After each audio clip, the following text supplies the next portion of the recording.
산을 내려오는 바람과 같이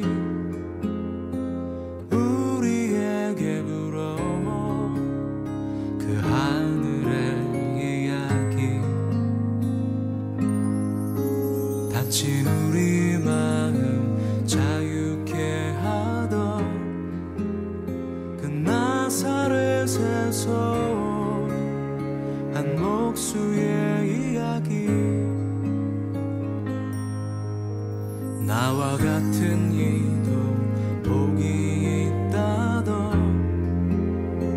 이전엔 한 번도 듣지 못한 이야기.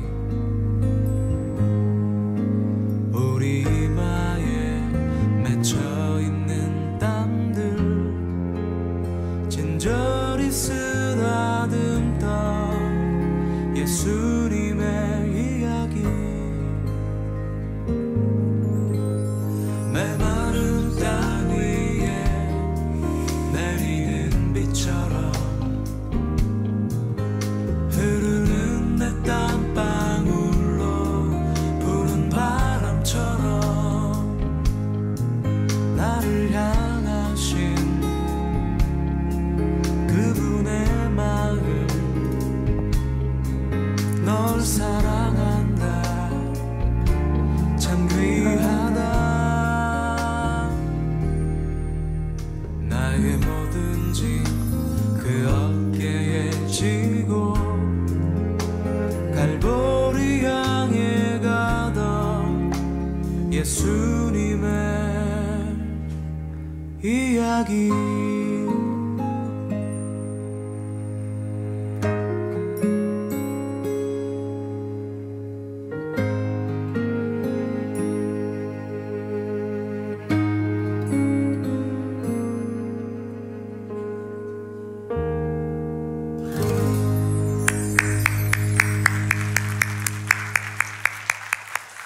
자, 우리 함께 이렇게 고백해 보십시다. 어둠이 빛을 이겨본 적이 없다. 예, 어둠은 빛을 이겨본 적이 없습니다. 오늘 우리 찬양대의 칸타타 송들을 통해서 그 빛에 대해서 우리가 다시 한번 소망을 품고 빛으로 오신 예수님에 대해서 찬양할 수 있어서 참 좋았습니다. 그래서 짧지만 오 크리스마스 트리, 크리스마스 리즈닝의 마지막 시간, 네 번째 시간입니다. 오늘도 우리가 크리스마스를 생각할 때 우리 안에 의문으로, 질문으로 던져지는 한 중요한 진리에 대해서 함께 여러분과 생각해 보면서 우리에게 오신 주님의 마음, 또 예수님을 이 땅에 보내신 하나님 아버지의 마음을 함께 생각해 보는 그런 시간을 갖기를 원합니다. 이런 간단한, 너무 쉽지만 성탄절을 다시 한번 우리가 좀 되새겨보는 마음에서 아주 간단한 몇 가지 질문으로 오늘 말씀의 문을 한번 열어볼까 합니다. 예수님의 어머니의 이름은? 너무 쉬웠나요? 그 다음 조금 난이도를 높여서 예수님의 아버지의 이름은? 요거 헷갈리지? 예. 지금 답을 못 하시는 이유가 뭐냐면 예수님은 성령으로 잉태하셨으니까 사실은 하나님 아버지가 아버지인데 그러면 제가 질문을 이렇게 바꾸겠습니다. 육신의 아버지의 이름은? 네, 요셉입니다. 누가 요한이라 그러셨는데 괜찮습니다. 그럴 수 있습니다. 그분이 그분이니까 옆집에 사시는 분이에요. 맞아요? 자, 그러면 요건 한번 여러분들이 뭐 다 아시는 얘기지만 다시 한번 확인하면서 묻습니다. 예수님이 태어나신 곳은? 베들레헴. 그러면 예수님의 고향은?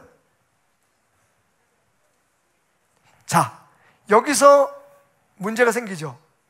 왜냐하면 분명히 예수님이 태어난 곳이 베들레헴이니까 베들레헴 예수라고 부르는 게 맞잖아요. 그래서 여러분 기도하실 때 어떻게 기도하시죠? 끝날 때 나사렛 예수 이름으로 기도드렸습니다. 우리는 예수님을 그 고향을 따라서 베들레헴 예수라고 부르지 않고 나사렛 예수라고 부릅니다. 왜 그럴까요?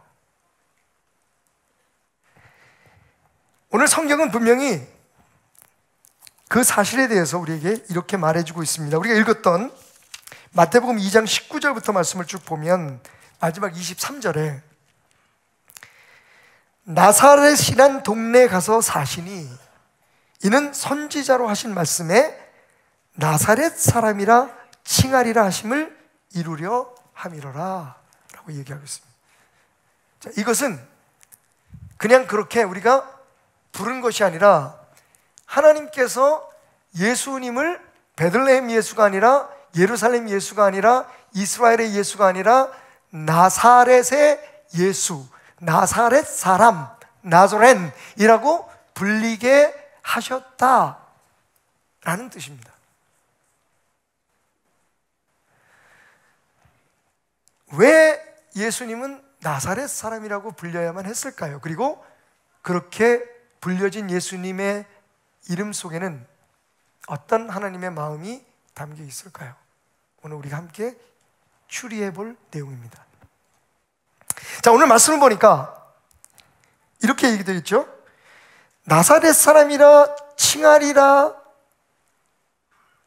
하신 것이 선지자로 하신 말씀에 근거했다라고 얘기합니다. 다시 말하면 선지자가 예수님이 나사렛 사람이라고 불려질 것이다, 베들레헴에서 태어날 것이라고 예언한 선지자들이 예수님이 그러나 베들레헴 사람이 아니라 나사렛 사람이라 불려질 것이다 라고 예언했다는 겁니다. 그래서 여러분, 당연히 성경에 그렇게 나와 있으니까 예수님이 나사렛 사람이라고 불려질 것이다 라고 한 말씀이 있겠지 생각하고 구약 성경을 찾아보시면 실망하게 될 겁니다. 왜냐하면 구약 성경에 정확히 예수가 나사렛 사람이라고 불려질 것이다 라고 하는 말씀이 없기 때문입니다. 그런데 궁금한 마음을 가지고 이렇게 보면 저와 여러분이 가지고 있는 성경책에는 항상 풋노트가 있죠. 나사렛 사람이라 칭하리라 라고 하는 말씀에 풋노트가 있는데 거기 뭐라고 나와 있냐면 이사야 11장 1절 말씀이라고 기록되어 있어요. 아, 그렇구나, 우리가 잘못 알았구나. 이사야서 11장 1절에 나사렛 사람이라 불려질 것이다 라고 기록되어 있구나 라고 생각하고 이사야서 11장 1절을 봤더니 없어요. 읽어볼까요? 이새의 줄기에서 한 싹이 나며 그 뿌리에서 한 가지가 나서 결실할 것이요. 이사야서 11장 1절에 여기 나사렛이라는 말이, 나사렛 사람이라고 불려질 거라는 말이 있어요, 없어요? 없죠. 어떻게 된 걸까요? 여기 비밀이 있습니다. 이새의 줄기에서, 이새는 누구입니까? 다윗의 아버지죠. 다시 말하면 다윗의 자손, 이스라엘 사람들이 기대하고 고대했던 메시아는 다윗의 자손에서 태어날 것이다, 다윗의 자손이 될 것이다. 그래서 예수님께서 이 땅에 오실 때에 호산나를 외치며 사람들이 다윗의 자손이요 어서 오셔서 우리를 구원하시라고 외쳐댔다는 것을 우리가 알고 있습니다. 오늘 이 말씀에 보면 메시아 그리스도는 다윗의 자손이어야 한다는 예언이 분명히 담겨져 있음을 알 수가 있죠. 그런데 계속되는 말씀을 보면 그 뿌리에서 한 가지가 나서 결실할 것이요. 결국 이새의 줄기에서 싹이 나고 그 뿌리에서 한 가지가 나올 텐데 그 가지가, 그 브랜치가 세상을 구원할 메시아이다, 구원의 결실을 맺게 될 것이다 라는 예언이었습니다. 여기서 중요한 단어가 있죠. 바로 한 가지입니다. 브랜치. 이 가지라는 말을 히브리 말로 그 발음 나는 대로 읽어보면 넷제르입니다. 넷제르. 넷제르라는 말은 말 그대로 나무의 가지를 뜻하는데 이 넷제르라는 말이 어원이 뭐냐면요, 어디서 왔냐면 나짜르입니다. 그 말이 그 말 같죠. 사실은 자음 표기는 똑같아요. 그런데 발음이 다릅니다. 네제르의 어원은 나짜르예요. 약간 눈치를 채셨는지 모르겠어요. 이 나짜르라는 말은 무슨 뜻이냐면 생명을 뻗어가는 줄기, 생명이 뻗게 하는 줄기라는 의미를 가지고 있어요. 그런데 여러분, 우리가 나사렛이라고 한글로 표기하는, 영어로는 나자렛이라고 표기하는 이 단어의 히브리 발음이 나츠랏입니다. 그러니까 사실 정확히 나사렛 사람이라 불려질 것이다라는 말은 성경에 없지만 이 말씀 속에서 이 줄기, 가지, 나자렛, 나짤, 이 말이 나사렛을 뜻하는 것으로 이스라엘 사람들에게는 다 인지되어 있었다는 거죠. 어쨌든 이게 왜 중요합니까? 예언이잖아요. 여러분, 이 이사야가 약 기원전 600년에서 700년 사이에 그 사역하고 또 이사야서가 그때 기록된 것으로 본다면 예수님이 이 땅에 오시기 전에, 베들레헴에 태어나시기 전에 600년 전에 예수님은 태어나시면 나사렛 사람이라고 불려질 것이라는 예언이 주어졌다는 거예요. 예언이 주어졌다는 건 뭡니까? 그렇게 정해졌다는 얘기죠. 그러니까 하나님께서 의도적으로 목적을 가지시고 다윗의 고향인 베들레헴에서 태어난 다윗의 자손 예수를 다윗의 자손이라고도 부르지만 나사렛 예수라고 불려지게 했다라는 겁니다. 거기에는 분명한 이유가 있었겠죠. 특별히 여러분이 이 나사렛이라는 동네가 어떤 동네인가, 그 마을이 어떤 마을인가를 알면 더욱더 그 의미를 깊이 생각하지 않을 수가 없습니다. 자, 그러면 왜 하나님은 예수를 나사렛 사람이라고, 나사렛 예수라고 우리가 기도할 때마다 외치게 했는지, 그 영적인 의미를 한번 추리해 보겠습니다. 첫 번째, 이 나사렛이라는 동네는 한마디로 촌동네입니다. 그러니까 여러분, 나사렛 예수라고 부른 것은 촌뛰기 예수라는 말과 똑같아요. 자, 성경에 힌트가 있습니다. 요한복음 1장에 보면 예수님께서 베드로와 안드레를 부르시고 같은 동양 사람인, 그러니까 벳세다, 갈릴리 바닷가의 어부들의 마을인 벳세다의 또 한 사람을 부르십니다. 예수님의 제자들의 대다수가 어부였다는 거 우리가 잘 알고 있죠. 그 사람의 이름이 빌립이에요. 나중에 그 사도행전에 가면 이 빌립의 역할이 굉장히 중요하게 나타나고 있는데, 이 빌립이라는 사람을 부르실 때에 빌립이 예수님이 구세주라는 것을 알고 난 후에 그 기쁜 소식을 자기 친구인 나다나엘이라는 사람에게 전합니다. 이 나다나엘이라는 사람한테 내가 예수를 만났다 라고 얘기하면서 그 말씀을 기록하고 있는 성경 말씀을 그대로 읽으면, 그이를 우리가 만났으니 요셉의 아들 나사렛 예수니라라고 얘기합니다. 자, 그때 이 나다나엘이라는 친구가 어떻게 반응했는지 한번 들어보십시오. 나다나엘이 이르되 나사렛에서 무슨 선한 것이 날 수 있느냐라고 얘기했습니다. 굉장히 유하게 표현한 거지만 이런 말이에요. 에이, 말도 안 돼. 어디라고? 나사렛? 거기선 메시아가 날 수 없어. 또 속은 거야. 그동안에 자기가 메시아라고 했던 사람이 얼마나 많았니? 그리스도라고 했던 사람이 얼마나 많았니? 네가 만난 그 사람도 그럴 거야. 왜냐하면 나사렛이라고 하는 그 촌동네, 그 가난하고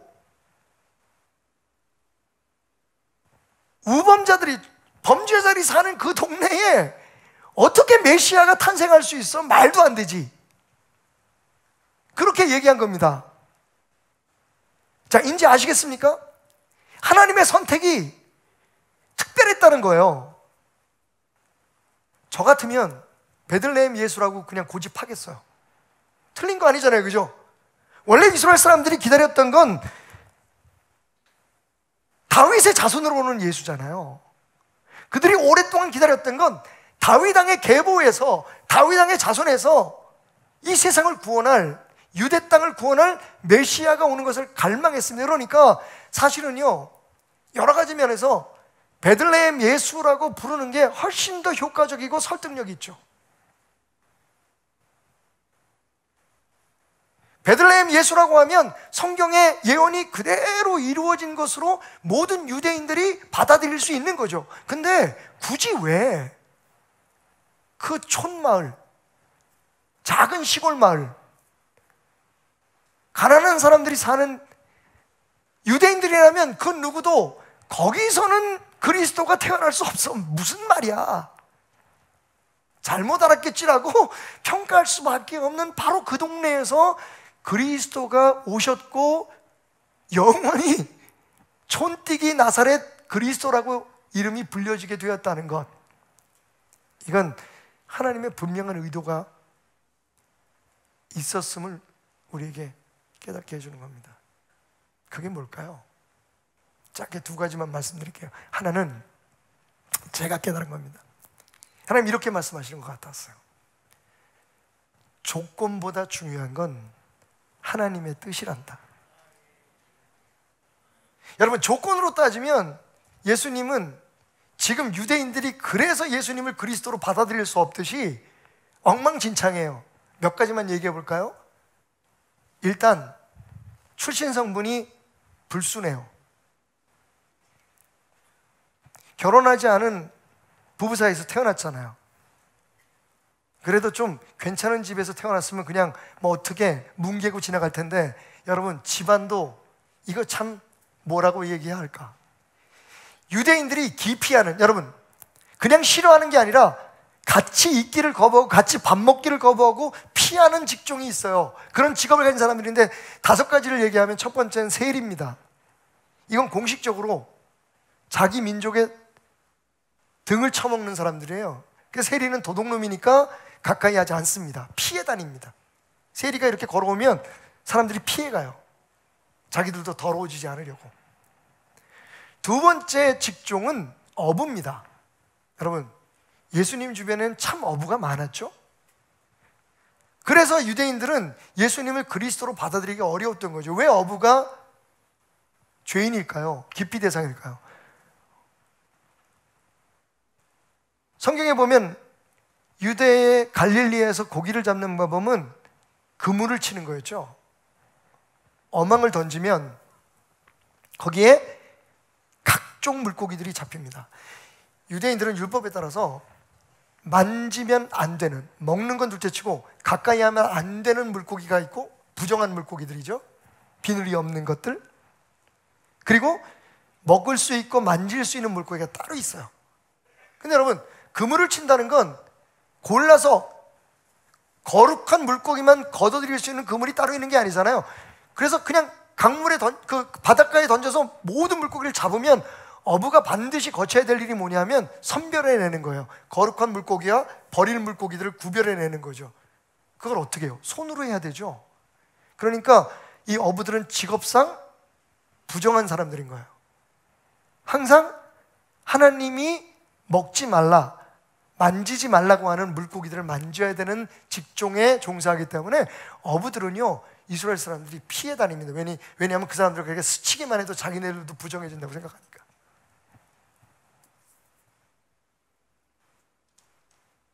예수님 주변에 전부 다 어부들만 있었어.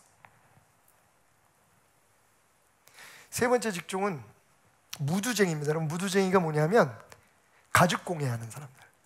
이 사람들은 어쩔 수 없이 죽은 짐승의 사체를 만지게 되죠. 거기서 벗겨낸 가죽을 다뤄야 되기 때문에 이 사람들은 정말로 천한 직업의 사람들, 아니 종교적으로 부정한 사람들이에요. 그 사람들 집 곁에는 가면 안 됩니다.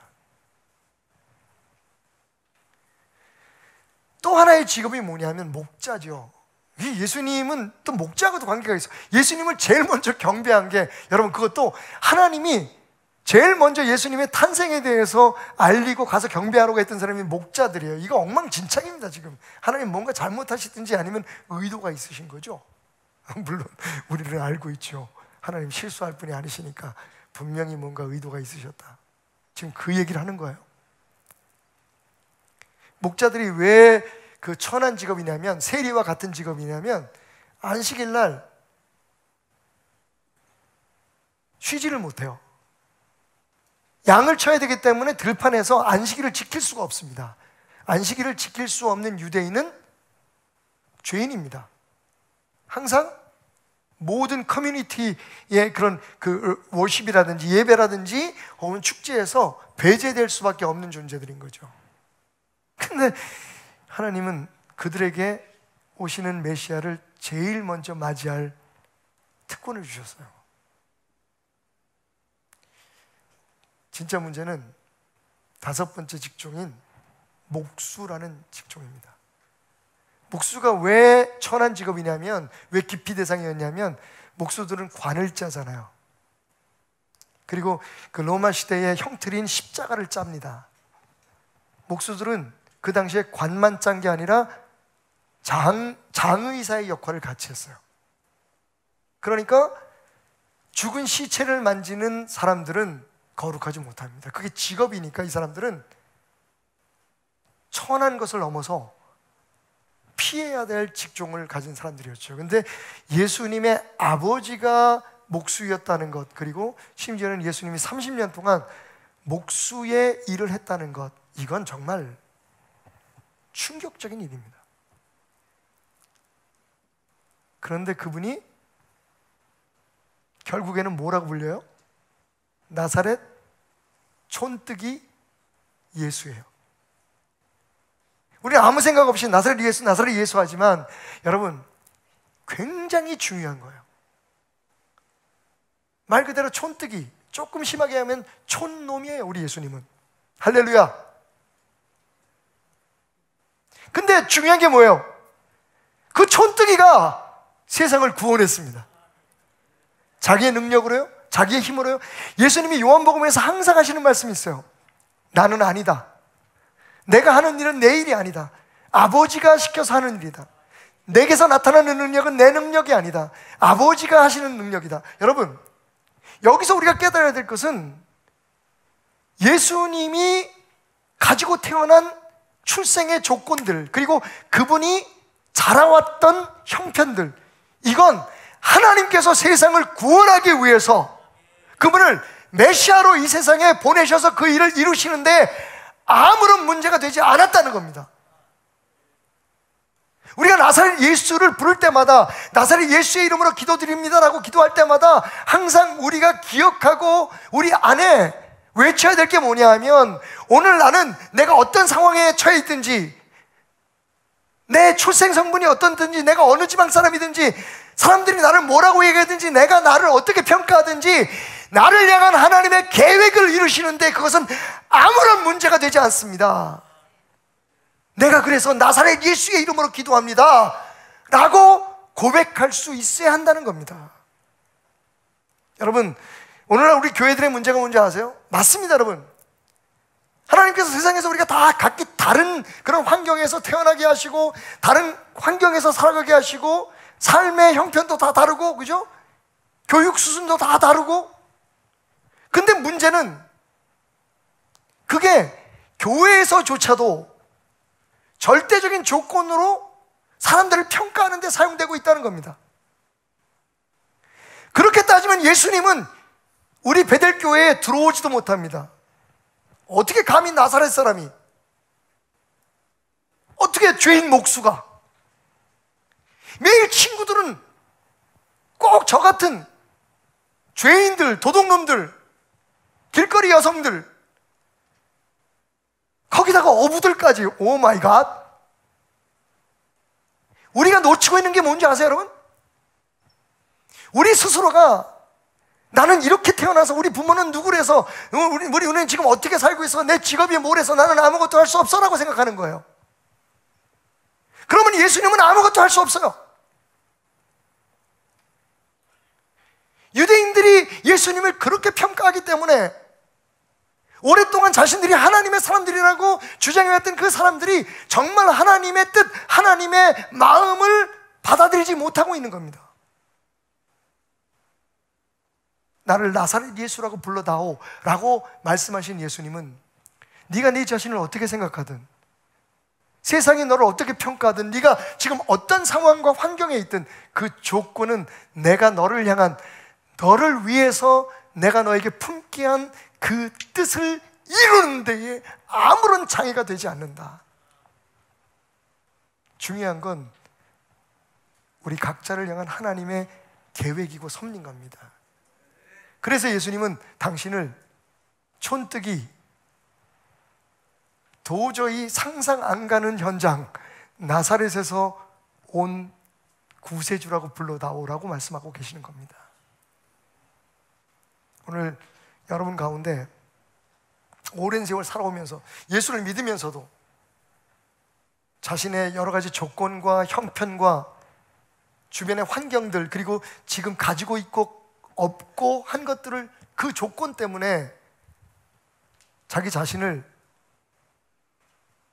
저평가하고 스스로 나는 안 돼, 나는 할 수 없어 라고 생각하시는 분이 있다면, 여러분이 주인으로 모시고 여러분이 하나님으로 섬기는 예수 그리스도가 그 천하고 세상의 기준으로는 도저히 용납할 수 없는 곳에서 세상을 구원하신 메시아라는 걸, 이제부터는 그냥 예수님의 이름으로 기도해야 우리의 기도가 하나님 앞에 상달되지 라고 하는 단순한 논리에서 벗어나서, 아 그래, 지금 기도하고 있는 나는 내가 기도하는 것을 누리고 기도하는 것을 얻을 수 있는 자격이 없어 라는 생각에서 벗어나서 나사렛 예수의 이름으로 조건과 관계없이 우리에게 품으신 그 뜻대로 하나님의 섭리대로 일하시는 하나님의 뜻이 이루어지기를 선포합니다 라는 마음으로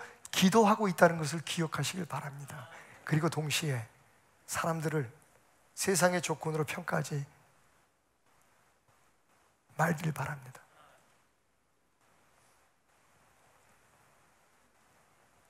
일부러 하나님은 정말 그 당시에 모든 종교인들의 눈으로 볼 때, 사회적인 통념으로 볼 때 루저들, 가까이 하면 안 되는 사람들, 세상에서 포기한 사람들을 통해서 하나님의 놀라운 역사를 이루십니다. 일부러. 지금도 마찬가지입니다. 중요한 건 하나님이 하시겠다면 하는 겁니다. 그렇게 하시겠다면 되는 겁니다. 우리 자신이 그래서 하나님 앞에 존재 자체로 존귀하고 보배로운 존재라는 걸 기억하고, 같은 기준으로 나를 사랑하고 나를 아끼듯이 내 이웃을 평가하고 사랑하고 용납할 수 있는 진정한 예수의 사람들이 되기를 주님 이름으로 축원드립니다. 나사렛 예수, 조건과 관계없이 하나님의 뜻은 우리 안에서 이루어짐을 증거하는 진리를 우리에게 말씀하시는 놀라운 은혜입니다. 두 번째는요, 베들레헴의 신앙에 머물지 말고 나사렛의 신앙으로 성장하라고 하는 뜻을 가지고 있습니다.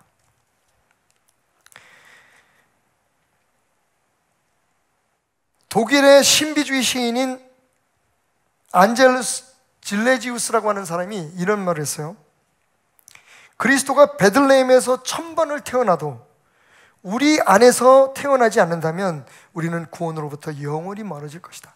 다시 말하면 구세주로 오신 예수님이 우리의 personal savior, 우리의 개인적인 나의 예수님으로, 나의 구세주로 내 안에 오셔야만 우리가 구원을 받을 수 있다는 뜻이겠죠. 조심스럽게 말하자면 예수를 알지만 예수를 영접하지 않아서 구원받지 못한 사람들이 많다는 얘기입니다. 교회는 다니지만 아직 그 안에 예수가 태어나지 않은 사람들은 구원과는 먼 종교 생활을 하고 있다는 얘기가 되겠죠. 근데 저는 여기다가 이런 말을 덧붙이고 싶어요. 우리가 그리스도인으로 태어난다고 해도, 예수가 우리 안에서 태어나서 우리가 그리스도인이 된다고 해도 범사에 그에게서 자라나지 않는다면 우리에게 허락된 축복을 누리는 것으로부터 영원히 멀어질 것이다.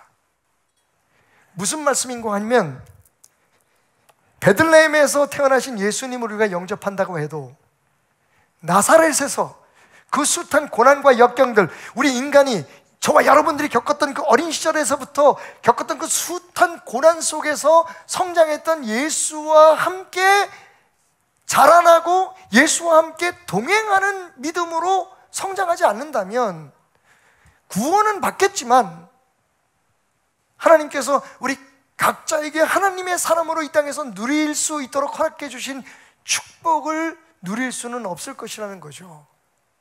안타깝게도 많은 사람들이 베들레헴의 신앙에 머뭅니다. 예수가 태어났어요.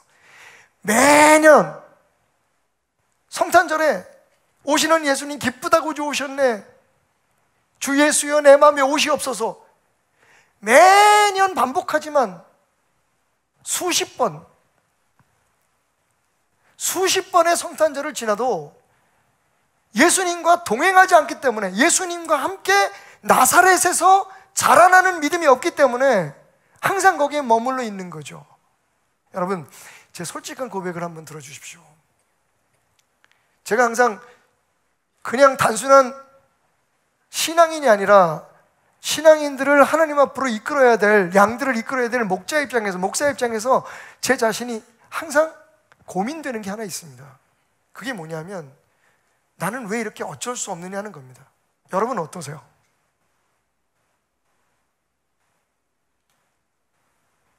이렇게 교회를 오래 다녔는데, 이렇게 예수를 많이 오래 믿고 정말 수없이 많은 설교를 했는데, 저는 제 자신에 대해서 너무 실망할 때가 많아요.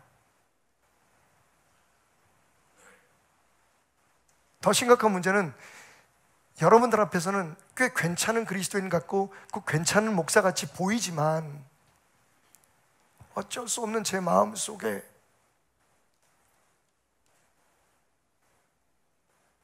죄의 욕구는 이게 변하지 않는다는 거죠. 훈련이요? 웬만한 거 다 받아봤죠. 세미나요? 웬만한 데 다 가봤죠. 지금 우리가 착각하고 있는 게 뭐냐면, 우리가 예수를 닮아갈 수 있다고 생각하는 겁니다. 어느 정도는 가능하겠죠.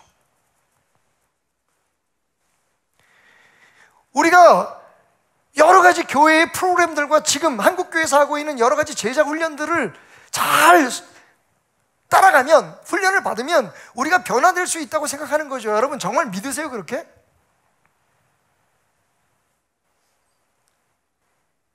진짜 문제는 기독교가 예수를 배우고 예수의 가르침을 따라 살기 위해서 노력하는 어떤 종교가 아니라는 겁니다.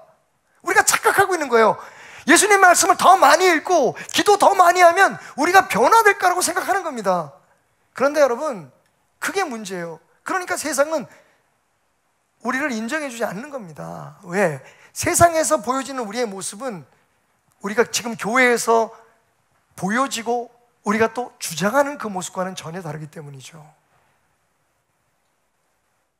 근데 하나님이 우리를 보고 계신다는 거예요. 뭐가 문제일까요? 주님이 원하시는 건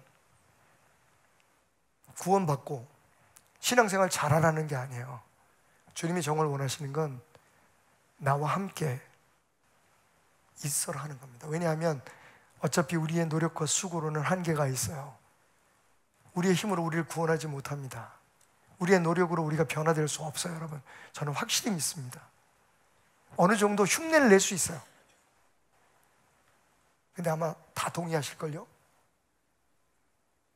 그래서 우리는 더 열심히 믿으려고 애쓸수록 더 높은 그 교회 안에서 위치에 올라갈수록 더 위선자가 되는 거예요. 왠지 모르게 남의 잘못을 지적하고 남의 연약함을 자꾸만 정죄해야만 내가 더 거룩해지는 것 같고, 그런데 솔직히 말하면 내 삶은 주님도 아시고 나도 알고,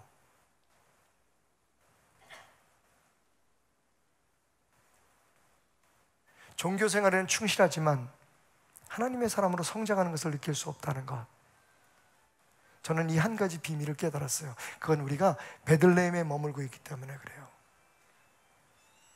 힘들고 어려워도, 여러분, 예수님께서 나사렛에서 30년을 사셨어요.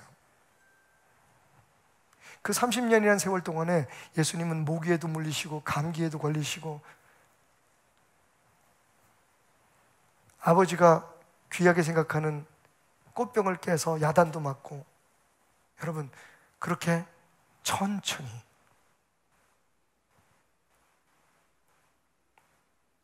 거룩한 하나님의 일을 이루시기 위해서 성장하셨던 거죠.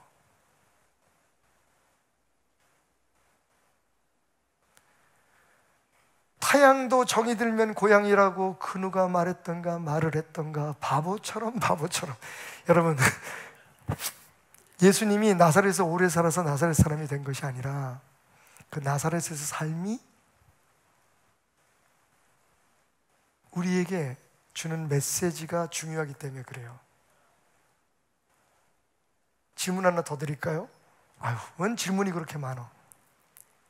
근데 질문 없이는 생각을 안 하잖아요, 그죠? 예수님의 삶에 대해서 기록한 성경을 우리가 사복음서라고 해요. 네 개의 복음서가 있어요. 마태, 마가, 누가, 요한, 그죠? 근데 여러분, 이 네 개의 복음서 중에 예수님의 탄생 이야기, 베들레헴 이야기가 기록되어 있는 것은 몇 권일까요? 어떻게 하셨어요? 내가 여러분 많이 도와드려요, 그죠? 이상하지 않아요?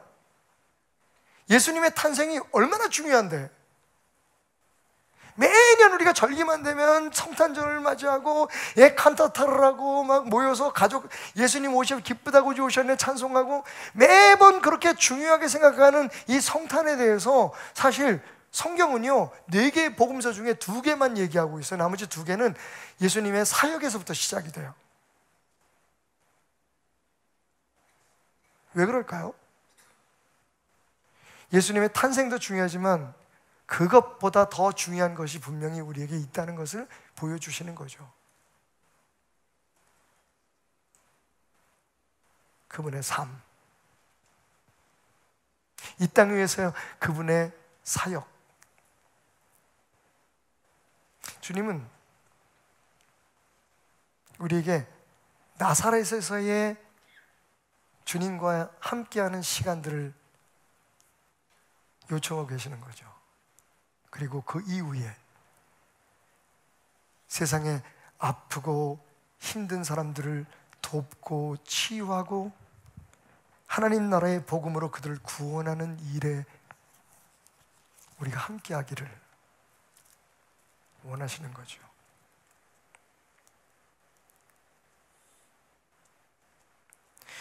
오늘 설교를 마무리 지면서 여러분들이 가지고 있던 기독교에 대한 생각에 놀라운 충격적 변화를 가질 수 있는 질문 하나를 던지겠습니다.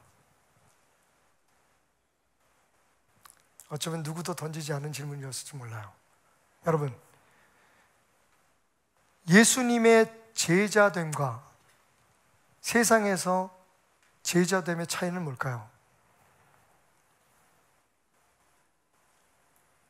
세상에 우리 스승이 있잖아요. 우리가 오늘 여기까지 올 때는 학교에서 우리를 가르치신 선생님들도 있고, 우리를 무슨 도덕적으로 또 여러 가지 그 기능적으로 지식적으로 우리를 길러주신 스승들이 계시잖아요. 우리 부모님들도 스승이 되고, 어쨌든 세상에서의 제자도는 배워서 습득하고 훈련받아서 따라가는 거잖아요, 그죠? 그러면 기독교의 제자도는 뭘까요? 지금 우리는 세상적인 제자도와 기독교의 제자도를 혼동하고 있어요. 그래서 교회 와서 뭘 자꾸만 배우려고 하고 예수님의 말씀대로 살아가려고 훈련을 받고, 근데 그게 잘 안 돼요. 사도 바울이 안 되는데 우리가 어떻게 하겠어요? 사도 바울이 그렇게 고백하잖아요. 오라 나는 공고한 자라. 나 정말 하나님 말씀대로 살고 싶은데, 예수님 뜻대로 살고 싶은데 내 안에 또 다른 법이 있어서 다른 나의 욕구가 나를 항상 죄악된 걸로 끌고 간다. 여러분, 사도 바울의 고백이에요. 제 고백이 아니라. 당연히 저는 말할 것도 없죠. 여러분은 어떠세요? 이게 배워서 되는 것이나 훈련해서 되는 것이 아니라는 겁니다. 결론적으로는. 그래서 예수님께서 제자들을 부르실 때 어떻게 부르셨는지, 무엇을 위해 부르셨는지를 기록하고 있는 마가복음 3장에 있는 말씀을 통해서 저는 오늘 마지막 결론을 지으려고 해요. 마가복음 3장 14절에 보면, 이에 12를 세우셨으니, 예수님께서 밤새도록 산에 올라가서 기도하시고 예수님께서 원하는 12명의 사람들을 부르십니다. 제자를 삼으신 거죠. 최초의 12사도입니다. 제자들입니다. 우리의 롤 모델이죠. 우리도 그런 제자가 되기를 원합니다. 그리고 우리가 그런 제자라고 성경은 말하고 있습니다. 자, 그 12를 부르실 때 예수님의 마음이 뭐였을까요? 자, 이에 12를 세우셨으니 이는 자기와 함께 있게 하시고, 뭐라고요? 당신에게서 배우고 당신을 닮아가고 당신을 통해서 훈련받게 하기 위해서가 아닙니다. 간단해요. 자기와 함께 있게 하시고 또 보내사 전도도 하며 귀신을 내쫓는 권능도 가지게 하려 함이라. 여러분, 제자들은 예수님 앞에 귀신 쫓는 법을 배운 게 아니에요. 지금 한국 교회는 그걸 배우려고 해요. 전도도 물론 우리가 인간으로 할 수 있는 수단과 방법과 훈련들이 있을 수 있지만, 여러분, 분명한 건 제자들의 전도는 배워서 한 게 아니에요. 그럼 어떻게 했습니까? 예수님과 함께 있을 때에 귀신 쫓는 능력도, 병 고치는 능력도 일어났고, 예수님과 함께 있어서 영혼을 구원하는 전도의 능력들이 주어졌던 거예요. 기독교의 제자도는 무조건 예수님과 함께 하는 거예요. 예수님을 닮아가는 게 아니라 예수님의 가르침을 어떻게든지 실천하는 노력하는, 그러니까 우리가 넘어지는 거예요. 그리고 종종 우리는 우리 스스로의 합리화에 빠지게 돼요. 나 지금 잘 믿고 있어. 나 지금 잘하고 있어. 여러분, 안 변하잖아요. 여러분 알고 계시잖아요. 여전히 우리가 세상의 것을 위해서 하나님을 이용하고 있고, 우리를 위해서 생명까지 바치시기 위해서 오신 예수 그리스도를 우리의 성공의 수단으로 사용하고 있잖아요. 당신은 나사렛 예수라고 이 세상에서 십자가에서 발가벗겨 죽으시기 전에 이미 세상의 가장 천한 자로 불림받기를 스스로 선택하신 그분을 우리는 이용해서 높아지려고 하고 인정받으려고 하고 세상에서 잘 되려고 하잖아요. 3년 동안 예수님은 제자들에게 뭘 하셨나요? 그런 스승은 실패한 스승이죠. 여러분, 제자들 하나도 안 바뀌었어요. 언제까지? 그들이 성령에 충만해서 주님과 동행하기 전까지. 여러분, 기독교는요, 무조건 주님과 함께 하는 거예요. 주님을 배우는 게 아니에요. 배울 수 없어요. 우리가 어떻게 예수님을 따라가겠어요? 그걸 노력하면 노력할수록 우리는 더 위선자가 되는 거예요. 그게 우리들의 상처가 되고 우리의 가족들의 아픔이 되고, 여러분, 교회의 성장과 발전을 오해하지 마십시오. 숫자적으로 부흥하려면 반대해야 돼요. 예수 믿으면 잘 된다고 얘기해야 돼요. 근데 진짜 복음은 예수와 함께 있어서 예수 그리스도가, 하나님이 여러분을 통해 말씀드렸던 것처럼 여러분이 누구이든지 어떤 환경에 처했든지 하나님이 여러분들을 위해서 계획하신 그 일을 이룰 수 있도록 여러분 자신을 그분께 드리는 것이 복음이라는 거예요. 지금 한국교회가 세계 교회가 그것을 놓치고 있어요. 그러니까 교회 안에서 권력 다툼이 일어나고 은혜는 없고, 여러분, 세상 사람들도 해결할 수 있는 문제를 꼭 법정에 끌고 가야만 해결하는 그 교회가 무슨 능력이 있습니까? 예수 그리스도의 사랑을 배우기 위해서 모였다고 하면서 사랑은 저리 가고 서로 판단하고 평가하고, 하나님의 나라를 이루기 위해서 이렇게 예배하면서 예배가 끝나고 나면 어떤 사람이 잘나니, 어떤 사람이 더 많이 부자니, 뭐 어떤 사람이 세상에서 더 높은 받니, 그것으로 교회 안에서 직분도 위치도 결정하고, 그게 기준이 돼서 사람들을 높이고 존경하는 현장이라면, 여러분, 그런 교회가 무슨 힘이 있겠습니까? 교회는 예수님께 붙어 있으려고 하는 사람들의 모임인 거죠. 그게 쉽지 않은 일이라고 할지라도 나사렛에서 예수님이 자랄 때의 그 시간과 그 많은 어려움을 이겨내신 것처럼 예수님과 함께 우리가 붙어 있어서 그분과 동행하면서 자라나서 그분이 우리를 성장시키시고 그분의 능력으로 우리가 살아갈 수 있도록 우리를 맡기는 것. 교회에서 훈련을 하든지 예배를 드리든지 기도회를 갔든지 무엇이든지 목표는 예수에게 붙어 있는 것이 되어야 합니다. 그러면 사랑할 수 없는 사람을 사랑하게 되는 거죠. 눈에 가시 같은 일들이 다 용납이 되는 거죠. 우리의 힘으로, 우리 기준으로 하니까 그게 안 되는 거예요. 우리 20년, 30년 예수 믿어도 변한 거 없어요. 오늘 베들레헴의 신앙에서 벗어나서 이제 나사렛 신앙을 가져라 말씀하신 예수님 안에서 정말 주님이 우리에게 원하시는 것이 무엇인지를 다시 한번 깨달음으로 이 성탄의 진정한 의미를 다시 한번 우리 마음에 정리해보는, 점검해보는 오늘이었으면 좋겠습니다. 내년에 우리 목표요, 어찌하든지 예수님과 더 가까이, 더 자주 오래 머무는 겁니다. 교회에서 예배 드릴 때만 예수님과 함께 하면 안 돼요. 그러니까 세상에서 여러분의 삶이 변하지 않는 겁니다. 이유 다 있죠. 아니, 꼭 그걸 포기해야 돼? 꼭 그렇게 살아야 돼? 교회는 교회고 세상은 세상이지. 여러분, 하나님도 그렇게 생각하실까요? 우리를 위해서 십자가를 지시고 피 흘리신 예수님도 우리에게 그렇게 원하실까요? 힘들어도, 여러분, 잘 안 돼요. 저도 알아요. 하지만 그럼에도 불구하고 빛은 절대로 어둠에 진 적이 없다. 어둠이 빛을 이겨본 적이 없다. 빛 가운데 주님과 동행하는 우리는 더딜지라도,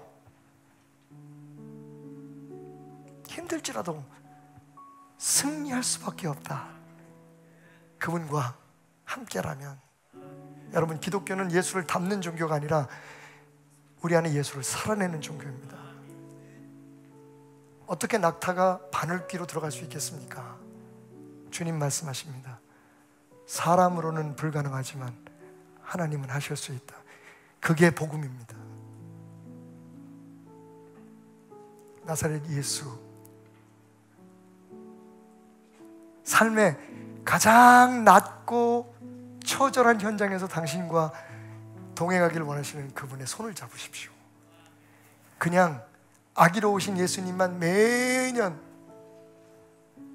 항상 아기인 예수님만 찬양하고 영접하지 마시고, 이제 좀 그분과 함께함으로 여러분의 삶이 바뀌고 성장하는 것을 경험할 수 있었으면 좋겠습니다.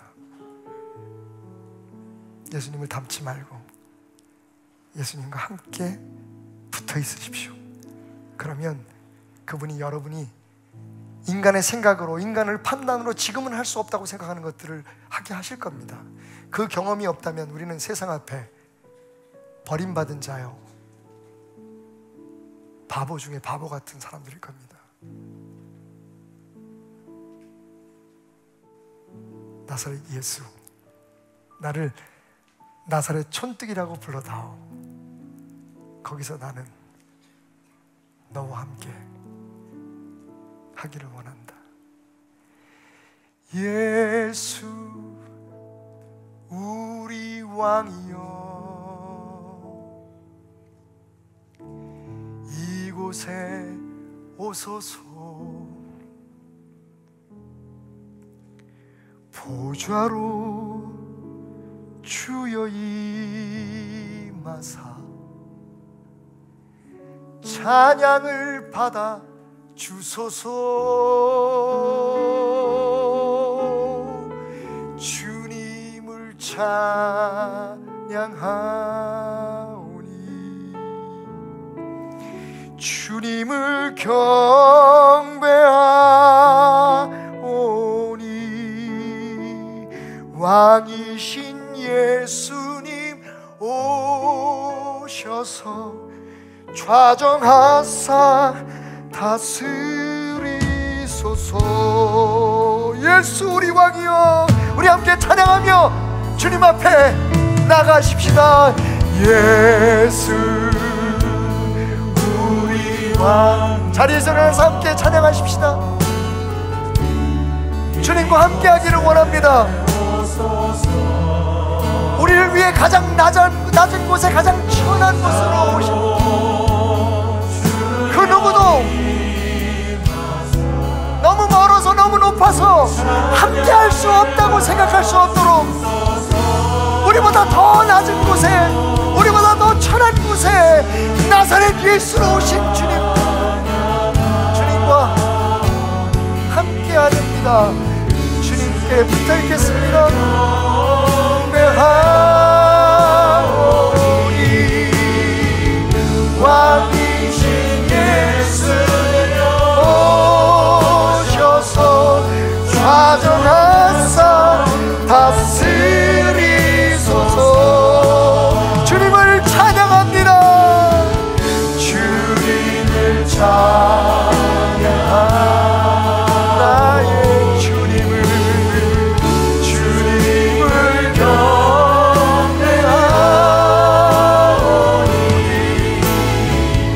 왕이신 예수님 오셔서 좌정하사 다스리소서.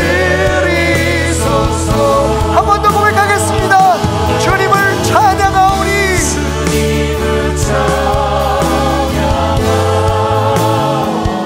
주님을 경배하오니 주여 왕이신 예수님 오셔서 우리와 함께 하소서. 우리와 함께 머물러 우리의 힘이 되고 소망이 되어주셔서 우리 이 시간 성전을 떠나기 전에 잠시 함께 기도하기 원합니다. 주여 주여 나의 예수님, 나를 위하여 가장 가까이 가장 낮은 곳에 임하신 예수님, 당신의 삶이 온전히 나를 위한 것이었음을 오늘 나사렛 사람이라 불려짐으로 우리에게 증거하시고 보이신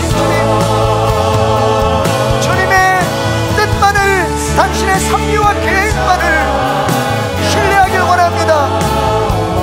내가 누구인가가 중요한 것이 아니라, 내 조건이 무엇인지 중요한 게 아니라, 나의 하나님이 나를 위해 가지신 그 계획과 꿈이 위대함을 신뢰하며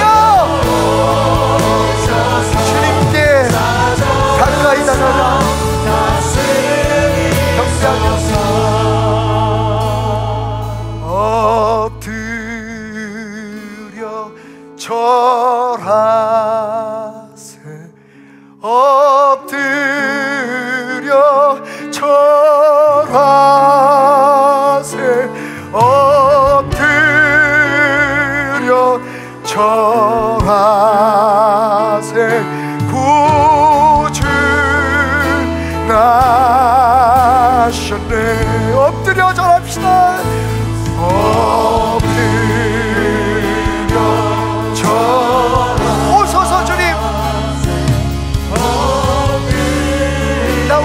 역사하소서. 나의 주님, 내가 엎드려 주님 앞에 모든 것을 드리며 나를 맡기며 주님을 맞이하오니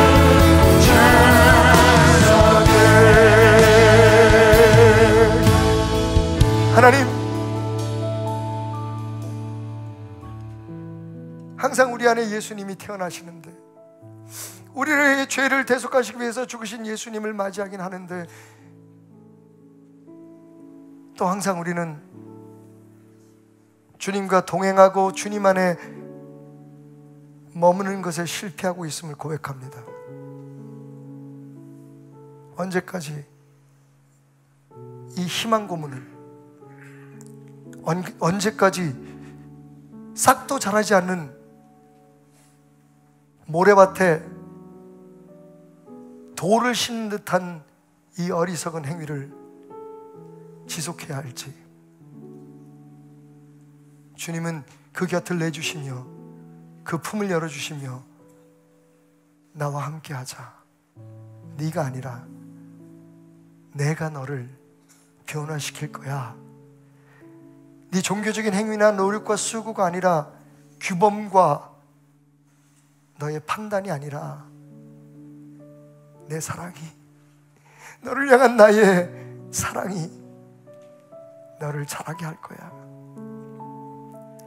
그 정도의 부족함, 그 정도의 연약함, 실패하고 돌아서서 울고 있는 너의 모습 난 알고 있단다. 그래서 내가 왔단다. 그래서 내가 있단다. 주님, 그렇게 오신 나사렛 예수 그리스도를 우리 삶에 모십니다. 함께 있기 위해서 주님 앞에 주님이 정말 원하시는 내 물질, 내 시간이 아니라 내 자신을 드림으로 이 성탄 가장 행복하고 은혜로 충만한 성탄을 만들게 하심으로 영광 받으신 지금으로부터는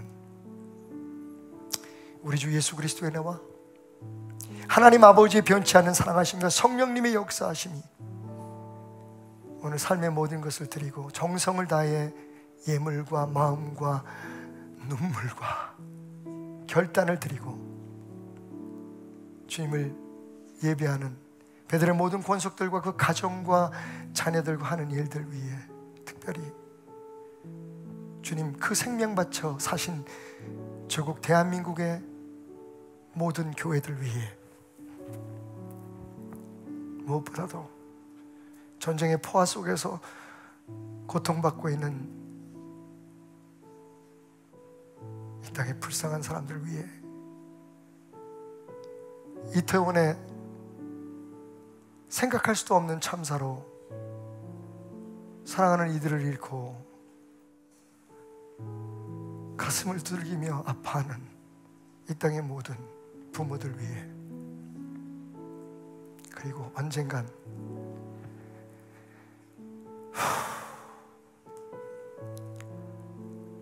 정말 나라와 백성들을 위해 한 번쯤은 돌이켜 참된 리더로서 서게 될 이 땅의 많은 위정자들 위해 주여 오늘도 나사렛에서 살며 하나님의 역사하심을 기대하는 모든 선한 마음들 위해 영원히 함께 하시기를 축원하옵나이다.